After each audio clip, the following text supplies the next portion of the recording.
वहीं महाराष्ट्र से बड़ी खबर आप सभी को बता दें, जहां सीएम के नाम का ऐलान हो गया। ये बड़ी खबर आपको बता दें कि फडणवीस के नाम पर सहमति बन गई है। फडणवीस ही महाराष्ट्र के अगले मुख्यमंत्री होंगे। मुंबई में बीजेपी विधायक दल की बैठक में फडणवीस के नाम पर मुहर लग गई है। तो ये बड़ी खबर, बड़ी जानकारी, बड़ी अपडेट आपको दे दें। एक बार फिर से सत्ता जो है वो देवेंद्र फडणवीस के हाथ में होगी। तो सर्वसम्मति से देवेंद्र फडणवीस के नाम पर मुहर लग गई है, यानी महाराष्ट्र के अगले मुख्यमंत्री देवेंद्र फडणवीस होंगे। महाराष्ट्र की जो सत्ता है वो देवेंद्र फडणवीस के हाथों में।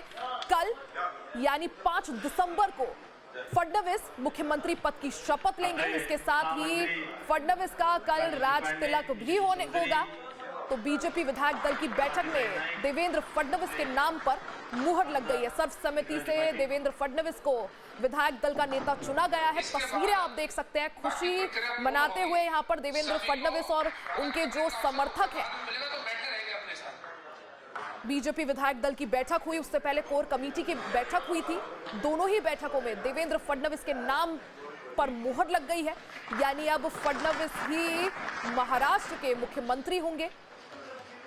एक बार फिर से देवेंद्र फडणवीस का 5 दिसंबर को राज तिलक होगा। ऐसे में भव्य और दिव्य आयोजन की तैयारी है। शपथ ग्रहण समारोह को भव्य रूप देने के लिए भारतीय जनता पार्टी और महायुति के सभी जो नेता हैं वो जुटे हुए हैं। तस्वीरें आप देख सकते हैं। फडणवीस अब महाराष्ट्र के नए मुख्यमंत्री होंगे।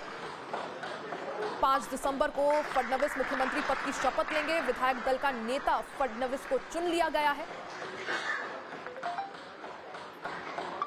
हालांकि इससे पहले भी देवेंद्र फडणवीस मुख्यमंत्री पद संभाल चुके हैं, मुख्यमंत्री रह चुके हैं महाराष्ट्र के। उसके बाद डिप्टी सीएम भी वो बने थे और अब एक बार फिर से उनका राज तिलक 5 दिसंबर को विधायक दल का नेता देवेंद्र फडणवीस को चुन लिया गया है। आपको बता दें कि बीजेपी को जिस तरह से बम्पर सीटें महाराष्ट्र में मिली थी, उसके बाद से देवेंद्र फडणवीस सीएम फेस की रेस में सबसे आगे थे।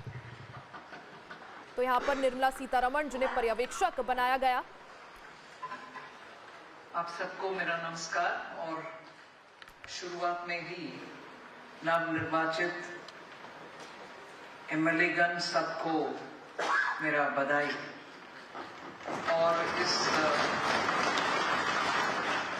इस सदन में उपस्थित वरिष्ठ नेतागण और मेरे साथ आए हुए ऑब्जर्वर के नाते विजय रूपानी जी जो गुजरात के वरिष्ठ मुख्यमंत्री थे इससे पहले, और सांसदगण बहुत सारे भी आए हैं इस मीटिंग में, उनका भी मेरा प्रणाम। और अभी नवनिर्वाचित विधिमंडल के नेता के नाम में देवेंद्र फडणवीस जी का मेरा बधाई।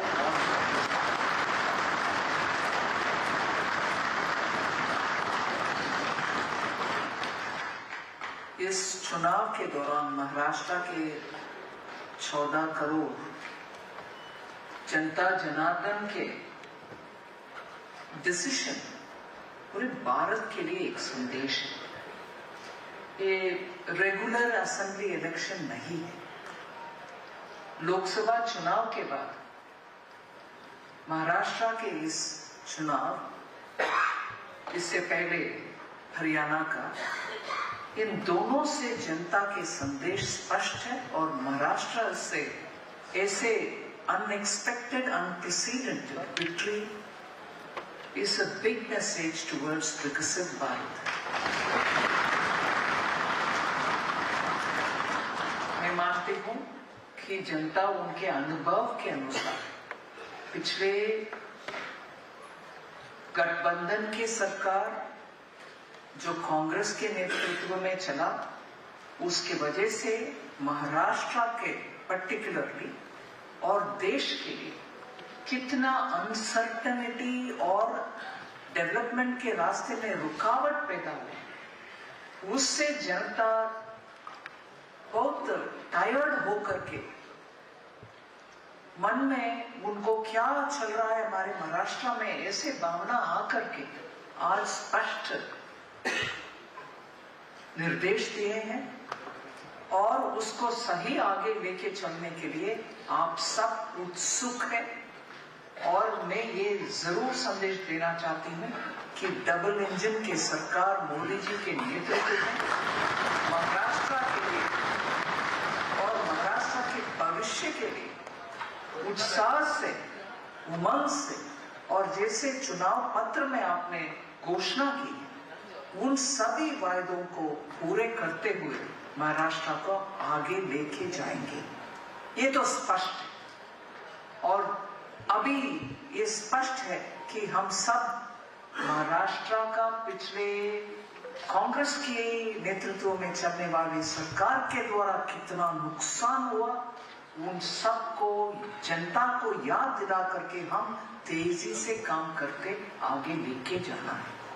चाहे वो किसान के मामला में, चाहे इंडस्ट्री का इन्वेस्टमेंट हो महाराष्ट्र, चाहे हर रीजन का डेवलपमेंट हो महाराष्ट्र, और प्रमुख बड़ा आज आर्टिफिशियल इंटेलिजेंस को उपयोग करते हुए हमारे ही युवा स्टार्टअप के रूप में इतना नए नए सोच के साथ सॉल्यूशन दे रहे हैं भारत के इकोनॉमिक और आर्थिक व्यवस्था को सुधार करने के लिए।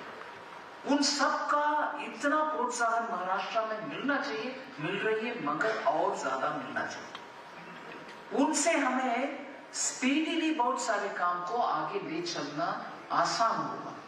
महाराष्ट्र फाइनेंशियल कैपिटल मुंबई है, देश का फाइनेंशियल कैपिटल मुंबई, और फाइनेंशियल वर्ल्ड में स्टार्टअप के इतनी कंट्रीब्यूशन दुनिया में एक देश हम जैसे नहीं है जहां फिनटेक में हम सामने नंबर 1 के पोजीशन में आ रही है। सिंगापुर से जब हमारा बात होती है, वो हमारी फिनटेक के ऊपर इतना इम्प्रेस्ड है और मानते हैं कि फिनटेक के द्वारा ही हमारी इकोनॉमिक डेवलपमेंट जल्दी होने का संभावना है। अगर फिनटेक का इतना महत्व है और उसमें पैसा डालने के लिए बहुत सारे लोग तैयार है विदेश में, महाराष्ट्र में उनको प्रोत्साहन देने वाले काम बहुत होना चाहिए। उससे महाराष्ट्र का लीडरशिप रोल बरकरार रहे। और जैसे इससे पहले महाराष्ट्र की कल्चर, लिटरेचर, भाषा और थॉट लीडरशिप का स्थान था, वो स्थान हम तुरंत और दोबारा प्राप्त करना है। और उसमें मैं माननीय प्रधानमंत्री जी का याद दिलाऊं, इस विषय में उनका कदम हम पिछले 6-8 महीने में जो हुआ उसको याद दिलाना जरूरी है। मराठी भाषा को क्लासिकल लैंग्वेज स्टेटस देना, और उससे पहले वर्करी संप्रदाय के लोग जुलाई में जब जाते हैं आषाढ़ के एकादशी के समय, उनके लिए वो कॉरिडोर बना। ये सब महाराष्ट्र और मराठी और महाराष्ट्र के थॉट लीडरशिप और कल्चरल लीडरशिप का प्रधानमंत्री जी प्रमुखता देते हैं, उसका एग्जाम्पल उदाहरण। और महाराष्ट्र का एक बड़ा निर्णय पिछले 50 साल में होना था, वो कभी नहीं हुआ, पता नहीं कारण क्या है, मगर अभी मोदी जी के द्वारा वदावन पोर्ट, जो उनका ड्राफ्ट के वजह से भारत में ही सबसे ड्राफ्ट ज्यादा अधिक है, ऐसे पोर्ट 76,000 करोड़ का अनाउंसमेंट होना सामान्य निर्णय नहीं है। ये सब स्पष्ट करता है कि केंद्र में मोदी जी की सरकार महाराष्ट्र के उन्नति के लिए कितने सारे स्कीम्स ले आए, उसको तुरंत इंप्लीमेंटेशन करना। और मैं इसमें उदाहरण में देती हूँ क्योंकि इसको मैं क्लोजली मॉनिटर करती हूँ। बुलेट ट्रेन का व्यवस्था, अब तक ट्रेन चलता होगा अगर बीच में वो कांग्रेस लेड गवर्नमेंट नहीं आते और उसमें रुकावट ना पैदा करते। जापान से हमें इतना सस्ता से लोग मिला उस कारण, मगर डिले के कारण वो इधर उधर हो करके इतना कष्ट हम झेल रहे। ऐसे ही आ रहे शेड, मेट्रो का कार्स का शेड, कितने डिले किसके लिए। मुंबई सबअर्बन ट्रेन्स का भीड़ हम देख रहे हैं, उसमें जनता का सुविधा के लिए हम काम करने के लिए सामने आए, रुकावट पैदा करने वाले दूसरे पार्टी। अभी मैं मानती हूं जनता इन सबको देख ले और समझ ले, इसलिए हमें इतना बड़ा सा मैंडेट दिया है। और इधर इस हॉल में नव निर्वाचित एमएलए गण के उत्साह देखकर मैं जरूर ये कहना चाहती हूँ, मुंबई का अग्रणी स्थान हम तुरंत वापस ले आने के लिए काम करेंगे। नासिक और उस बेल्ट में जितने भी एग्रीकल्चर संबंधित, चाहे वो कंदा, ऑनियन और गार्लिक, इन सभी ग्रेड्स, इन सभी का प्रॉब्लम के लिए जितने भी हम गोडाउन्स बनाना है और उसके लिए साइंटिफिक तरीके से पैक करके एक्सपोर्ट करने के जितना भी काम करना है, उन सब के लिए प्रावधान देंगे। और डिफेंस का मैन्युफैक्चरिंग में अग्रणी स्थान, इधर कॉरिडोर नहीं आया मगर उससे ज्यादा काम हो रही है, उसके लिए केंद्र सरकार के द्वारा defence manufacturing, defence component manufacturing के लिए हम डेफिनेट डेवलपमेंट के लिए हम काम करेंगे। ऐसे ही विदर्भ क्षेत्र के लिए हम जरूर काम करना है, अच्छा सा ग्राउंड लेवल तक लेके जाना है डेवलपमेंट, वो भी हमारे मन में रहेगा। जैसे मैं हैदराबाद में बहुत सारे साल जी चुकी हूँ, इसीलिए लातूर, नांदेड़ उस प्रांत के ऊपर मेरा पर्सनल परिचय है, उस इलाके का भी हम प्रावधान देना है। आई एम श्योर आप सबके उत्साह से, एंथुसियाज्म और ग्राउंड में आपका कनेक्ट के वजह से और अभी नवनियुक्त नेता के लीडरशिप में हम सब जाएंगे और दिल्ली में केंद्र सरकार के द्वारा, प्रधानमंत्री मोदी जी के द्वारा पूरे कोऑपरेशन के साथ डबल इंजन, पावरफुल इंजन बन करके महाराष्ट्र को first in the country state बनाएंगे। ये हम सब साथ होकर के काम करना है। बहुत आनंद हुआ इस एक मत निर्णय में, यूनानिमस रेजोल्यूशन के ऊपर। मैं आप सबको बधाई देती हूँ। हम एक है तो धन्यवाद।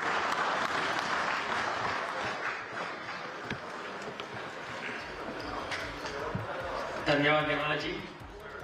जात पात पंत प्रांत भाषाच्या पलीकडे जाऊन त्यांनी महाराष्ट्र नेतृत्व केलं, अशा लाडक्या बहिणींचा लाडका देवा भाऊ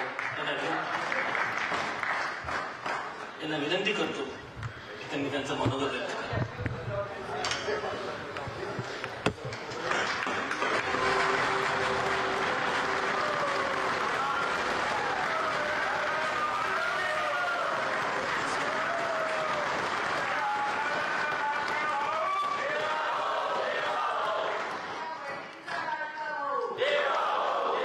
हिंदवी स्वराज्याचे संस्थापक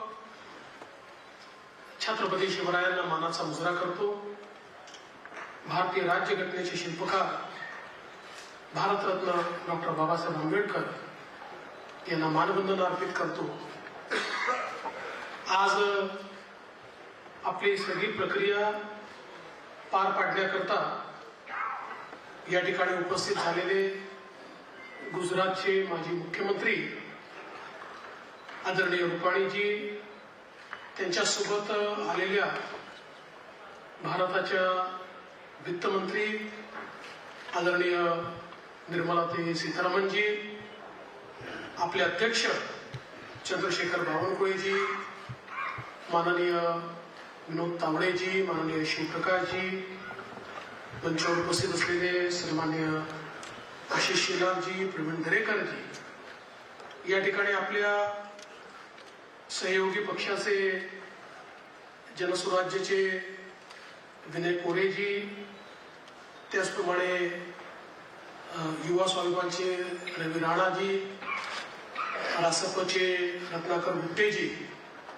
आपल्याला ज्यांनी समर्थन दिलं ते एकमेव अपक्ष आमदार शिवाजी पाटील, भारतीय जनता पक्षाचे विधानमंडळातील माझे सर्व ज्येष्ठ सहकारी, कोर कमिटीचे सर्व सदस्य, माझ्या सर्व भगिनी आणि बंधूंनो,